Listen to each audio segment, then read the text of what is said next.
What's up, sports fans? You all know me by now. My name is Basil Spiridakos, but a few people kind of know me as the Tampa Sports Knucklehead, coming at you guys again with some more sports takes. We got a ton of stuff to talk about today. Bucks talk, even a little bit of Rays talk, some Bolts talk, lots of college football. We're going to get started right this second. First up, we're going to talk about the Tampa Bay Buccaneers and that amazing win yesterday. I'm not going to lie, I was totally gripping and I thought the game was over. Once again, are you surprised? They couldn't stop the run. Although I will give the defense credit because in the second half they held Steven Jackson to only like 32 or 33 yards rushing. Not too shabby. And they pressured rookie quarterback Sam Bradford a lot, which they needed to do. And they didn't really do a whole lot of that in the first half. But defensively in the second half looked much better, much sharper. The offense, though, is still struggling. I mean, come on. You get it into the red zone, I think once, twice, maybe even three times, and come away with only field goals. That could have cost them the game. Someone that I am very impressed with, and earlier this season I was totally dogging on, LeGarrette Blount. Okay, yes, homeboy needs to start carrying the ball a lot more. A lot more, okay? Because the offensive line is bad. That guy breaks tackles like nothing. Would have had over 100 yards rushing if not for that stupid penalty by Jeremy Trueblood. And he's a guy that is totally starting to underachieve. Something needs to be done about him. Something needs to be done about the offensive line as a whole, but especially Trueblood. But you know what, though? I got to give props for the win. It was a gritty, hard-fought battle. They came back. They got the W. Hey, scoreboard trumps all. And speaking of Blunt, yeah, Jeremy Stevens, bye-bye, dude. Never liked you. Got yourself arrested for having 38 grams of pot. I'm not even sure how much that is because I'm not a toker. Goodbye. Good riddance. If you guys don't know what I'm talking about, Google Jeremy Stevens and see the kind of crap that he did. While he was even a buck, I have no clue. Bye-bye. Hey, Jeremy. Yeah, it's Knucklehead. Hey, dude, do me a favor. Moving on. Tampa Bay Rays talk. Just a little bit. I know the season's over, but a lot of rumors going around, especially about B.J. Upton, Matt Garza, James Shields, who's right over there hanging out with my boy, the world's most deadliest man or whatever, and actually a surprise, Jason Bartlett.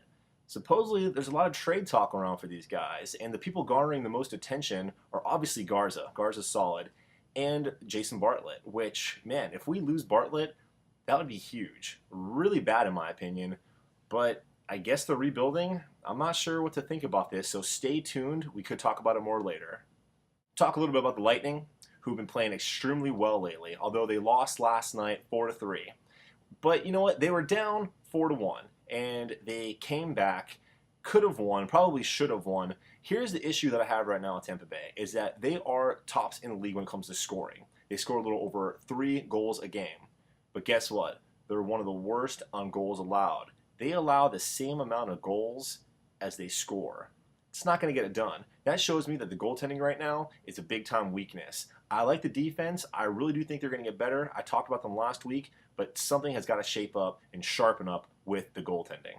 Moving on to college football, the USF Bulls. I've been harping on these guys all season, but guess what? Right now, I'm going to go ahead and give you guys your props. You deserve it. Cincinnati isn't the greatest team in the world, and this isn't some kind of like underlying backhanded comment, okay? Really, Cincinnati actually kind of sucks. But USF showed a lot of heart, and they went in there, and that's a hostile environment. That's a tough place to play. I mean, those guys have won the Big East title the past 2 seasons, and you went ahead and you did them in their house.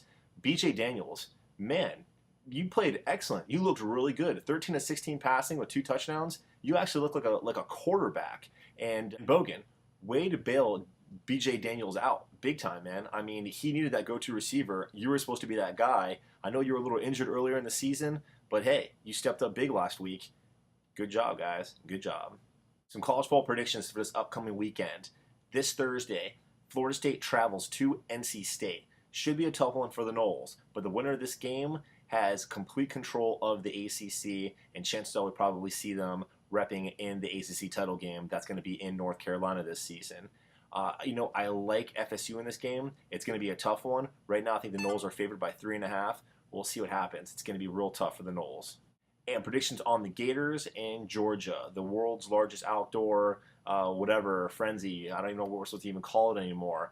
But, right now both teams are struggling big time, and both are desperate for a win.